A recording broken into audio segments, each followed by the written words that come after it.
Tras mi accidente en la carretera, mientras yo sangraba y apenas podía moverme, mi novia siguió almorzando tranquilamente con su adorado, mejor amigo. Su indiferencia quedó al descubierto cuando un oficial apareció en plena mesa para entregarle mi desesperado mensaje de emergencia, y ese instante marcó el principio del fin de su farsa. Marta y yo llevábamos 2 años juntos. El año pasado decidimos mudarnos a vivir bajo el mismo techo, cuentas compartidas, rutinas de pareja, todo lo que se supone que significa estar en una relación seria. Ella trabaja en marketing y yo soy jefe de proyectos en una constructora. Como cualquier pareja, habíamos tenido altibajos, pero nada que me pareciera una señal de alarma, hasta hace poco. Hace 3 semanas, volvía de una obra en las afueras de la ciudad. Un tipo en una camioneta enorme decidió que su carril ya no le gustaba y se lanzó directamente al mío, a toda velocidad y sin poner las luces de giro. Conseguí evitar que me embistiera de lleno, pero mi coche recibió un golpe fuerte en el costado del conductor. Perdí el control, giré atravesando 2 carriles y apenas logré frenar a un lado de la carretera. No tenía huesos rotos, pero mi hombro izquierdo ardía de dolor, tenía cortes de vidrio en la cara y en las manos, y me mordí la lengua tan fuerte que sentía el sabor metálico de la sangre. El oficial que atendió el accidente, el oficial García, esto será importante después, resultó ser muy atento. Curiosamente, había crecido en mi mismo vecindario y había estudiado con mi hermano mayor. Un mundo pequeño. Se aseguró de que los paramédicos me revisaran, coordinó la grúa para el coche y me ayudó con todo el papeleo. El coche quedó destrozado y yo no estaba en condiciones de conducir aunque hubiera tenido otro vehículo. Para colmo, me encontraba a unos 90 kilómetros de casa. El oficial me dijo que necesitaba que alguien viniera a recogerme. Entonces llamé a Marta. No contestó. Le mandé un mensaje. Cariño, tuve un accidente en enero del 75.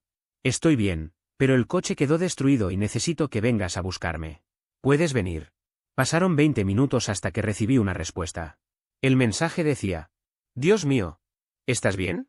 Estoy almorzando con Álvaro ahora, ¿puedes pedir un Uber o algo? Hace mucho que no nos vemos y ya pedimos la comida. Avísame cuando llegues a casa. Me quedé mirando ese mensaje durante 5 minutos sin moverme. El oficial esperaba mi respuesta sobre quién iba a venir y el paramédico preguntaba si necesitaba que me llevaran al hospital. Yo sangrando todavía por los cortes, y mi novia de 2 años me decía que no podía interrumpir su almuerzo con un viejo amigo para recoger a su pareja herida. Para contexto, Álvaro es un compañero de universidad de Marta. Siempre han sido solo amigos. Vive al otro lado de la ciudad y, de vez en cuando, se juntan a almorzar. Nunca me preocupó, hasta ese momento. Porque que su comida con él tuviera más prioridad que yo, tras un accidente, fue un golpe brutal. Sin darme cuenta, le mostré el mensaje al oficial. Él lo leyó y cambió su expresión. ¿En serio?, me preguntó. Solo pude asentir. Fue como si algo en mí se apagara. No me sentí furioso en ese instante, sino frío, calculador. De repente, lo vi claro, estaba frente a las verdaderas prioridades de Marta. Así que le pregunté al oficial. En situaciones como esta, ¿alguna vez se necesita notificar oficialmente a familiares, como procedimiento? Él captó enseguida la idea. Bueno, en algunos casos sí, especialmente si hay lesiones. A veces debemos entregar la notificación personalmente. Le di el número de Marta, le conté en qué restaurante estaba y le pedí que la considerara mi contacto de emergencia para que recibiera la notificación oficial. El oficial sonrió, no con malicia, sino como entendiendo perfectamente lo que yo quería lograr. Lo curioso es que Marta había publicado una historia en Instagram minutos antes desde el lugar, Meridian Bistro, etiquetando a Álvaro. Eso hizo todo mucho más fácil. El oficial me dijo que regresaría en 1 hora. Mientras tanto, me limpiaron bien los cortes y terminé con los trámites.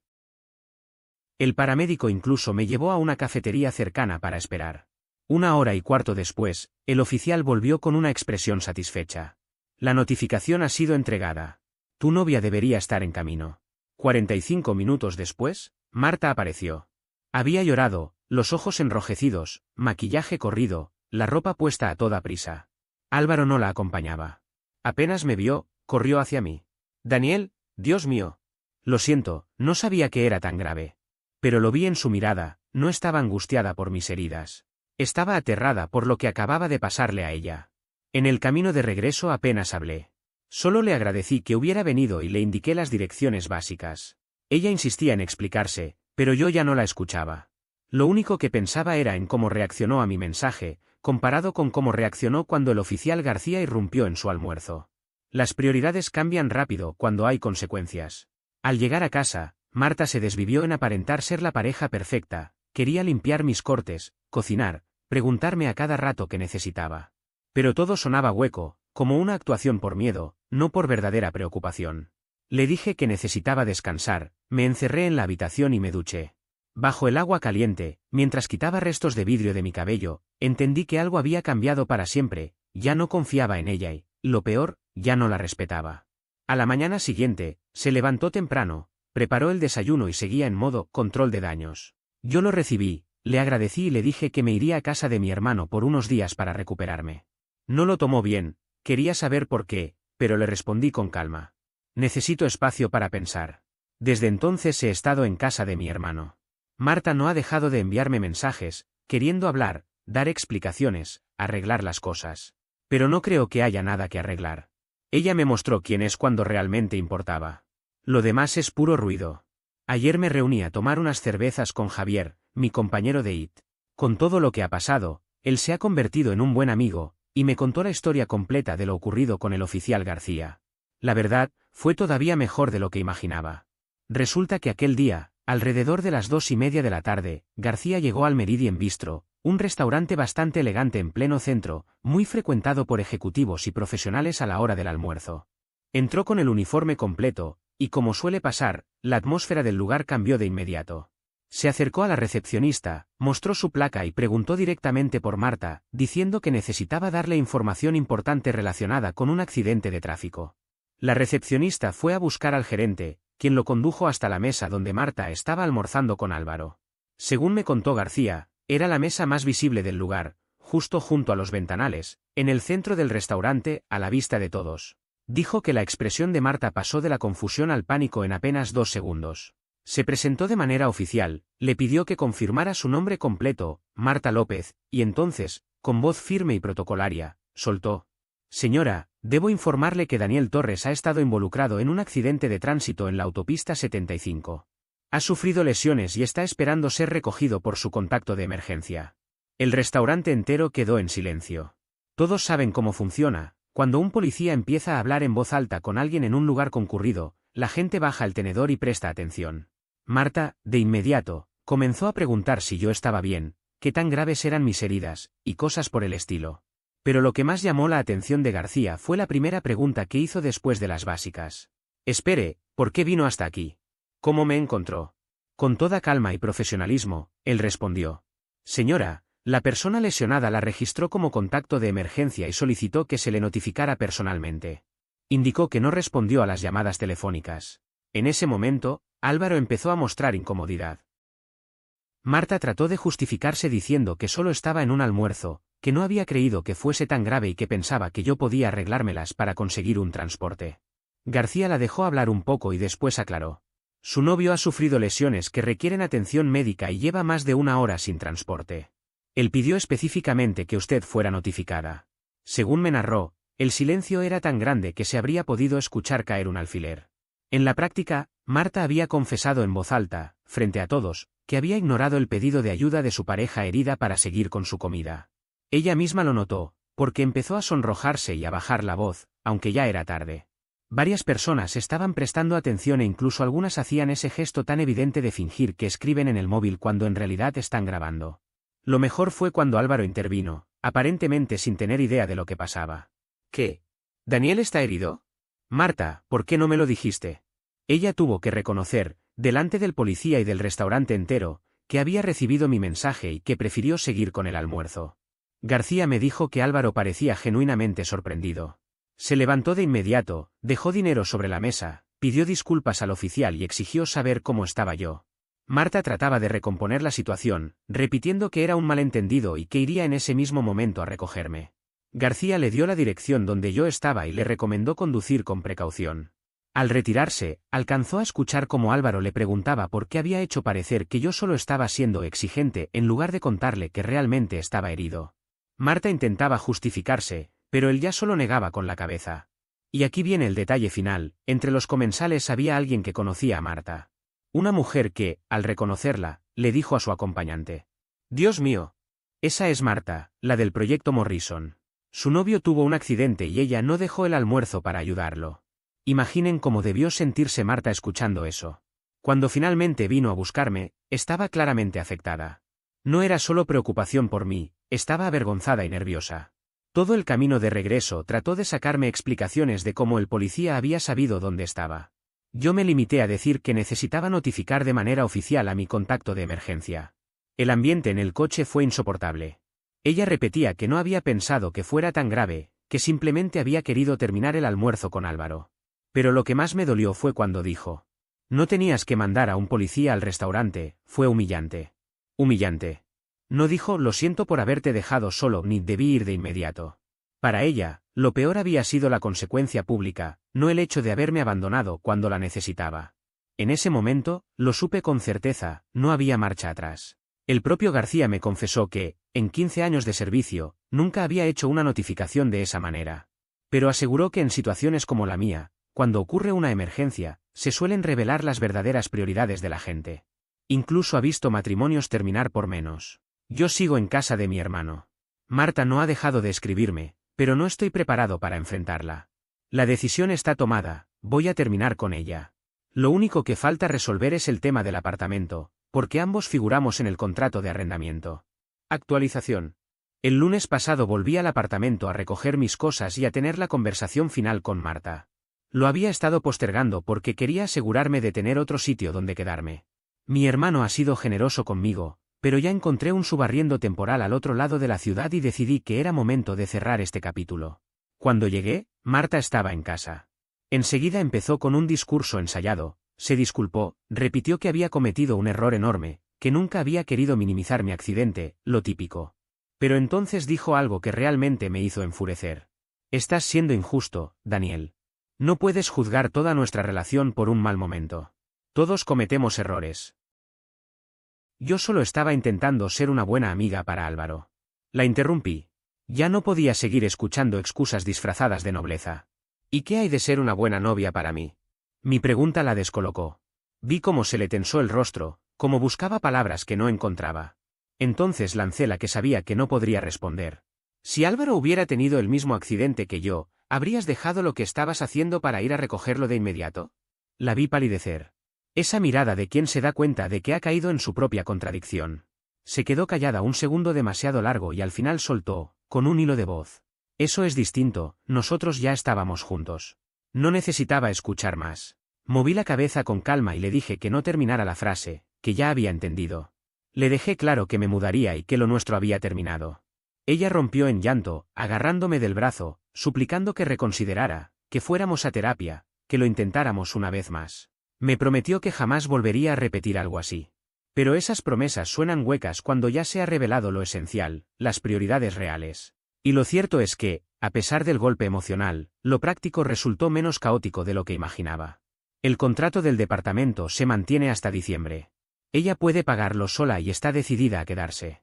La mayoría de los muebles eran suyos. Yo no necesito más que mis libros, mi escritorio, mis herramientas y mi propia paz mental.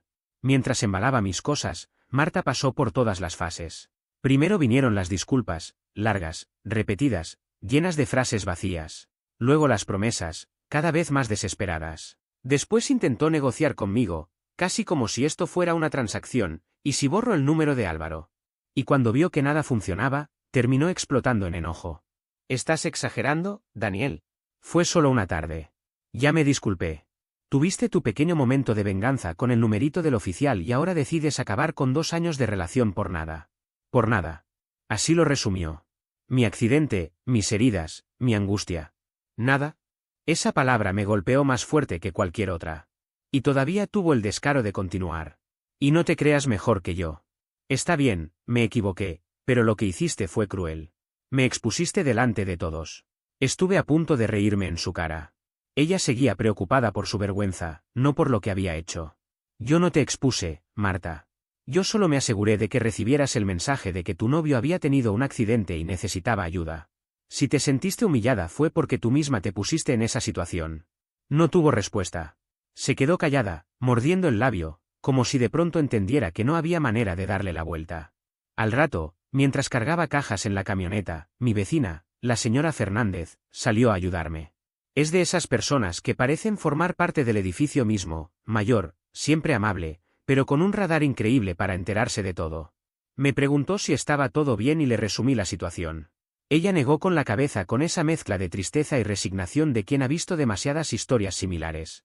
Entonces me contó algo que me dejó pensando. Al parecer Marta había estado recibiendo visitas toda la semana. Amigos, conocidos, incluso Álvaro, que había pasado al menos 2 veces. Reuniones ruidosas, gente entrando y saliendo. Según la señora Fernández, Marta se dedicaba a repetir a todo aquel que quisiera escuchar que yo la estaba tratando injustamente. Ese comentario me encendió una idea. Recordé que el oficial García, el mismo que me asistió el día del accidente, había mencionado que alguien de su oficina estuvo presente en el restaurante. Así que empecé a preguntar discretamente. Lo confirmé pronto, la historia había corrido por toda la oficina. Y, para colmo, no era Marta la que salía bien parada en los comentarios. El golpe final llegó cuando estaba a punto de marcharme. Marta bajó para un último intento desesperado. Me buscó entre las cajas, con lágrimas en los ojos y la voz quebrada. Daniel, sé que me equivoqué, pero tienes que entender. Álvaro está pasando por un momento difícil. Necesitaba esa comida. Yo solo estaba intentando ser buena amiga. Me quedé mirándola en silencio unos segundos. ¿Y tu novio que acababa de tener un accidente? Eso es diferente, me dijo sin titubear. Sabía que tú ibas a estar bien. Eres fuerte, puedes manejar las cosas. Álvaro es más frágil ahora mismo. Ahí se me heló la sangre. Quedó todo tan claro que casi sentí alivio. Para ella, mi vida, mi salud, mi dolor, eran secundarios. Yo no necesitaba apoyo porque ya podía con todo. Álvaro, en cambio, era frágil. Esa fue la excusa final que terminó de enterrarlo todo. Eso no es amor. Eso es dar por sentado a alguien. Es creer que, sin importar cómo lo trates, siempre estará ahí para salvarse solo. Le dije que no había nada más que hablar y terminé de cargar la camioneta. Ella se quedó llorando, impotente, pero yo ya estaba más allá de la culpa. Ahora vivo en un lugar pequeño, pero completamente mío. Un espacio donde al menos sé que, si ocurre una emergencia, no tendré que preguntarme si la persona con la que comparto techo aparecerá o no. Marta me sigue enviando mensajes de vez en cuando. Te extraño, déjame arreglarlo, no puedo vivir sin ti. Yo no he respondido ni pienso hacerlo. El oficial García pasó ayer a verme. Quería asegurarse de que estuviera bien. Me dijo algo que se me quedó grabado: los afortunados son los que se dan cuenta de estas cosas antes de casarse o tener hijos. Y tiene razón. Más vale abrir los ojos ahora que enfrentarse a un futuro donde la decepción llegue en medio de un momento todavía más grave. Yo pensaba que no escribiría más sobre esto. Pero ayer ocurrió algo que demuestra, con absoluta claridad, que la ruptura fue la mejor decisión. He mantenido contacto cero durante una semana entera, no respondí mensajes, bloqueé en redes sociales, cerré cualquier canal. Pensé que tarde o temprano entendería y se rendiría. Pero lo que pasó ayer demuestra que aún no ha comprendido nada. Estaba equivocado si pensaba que lo peor ya había pasado. Ayer, alrededor de las 6 de la tarde, me encontraba en mi nuevo apartamento preparando la cena cuando escuché unos golpes en la puerta. Miré por la mirilla y vi a Marta de pie, con un ramo de flores en una mano y una bolsa de compras en la otra. No abrí. Pensé que si la ignoraba, se cansaría y se marcharía. Pero no fue así. Golpeó otra vez, y enseguida empezó a hablar a través de la puerta. Daniel, sé que estás en casa, tu camioneta está en el estacionamiento. Por favor, déjame explicarte. Decidí quedarme en silencio. Entonces cambió de estrategia. He traído tu comida china favorita de Golden Dragon y cerveza. ¿Podemos hablar solo 5 minutos? No respondí. Al no obtener reacción, subió la apuesta.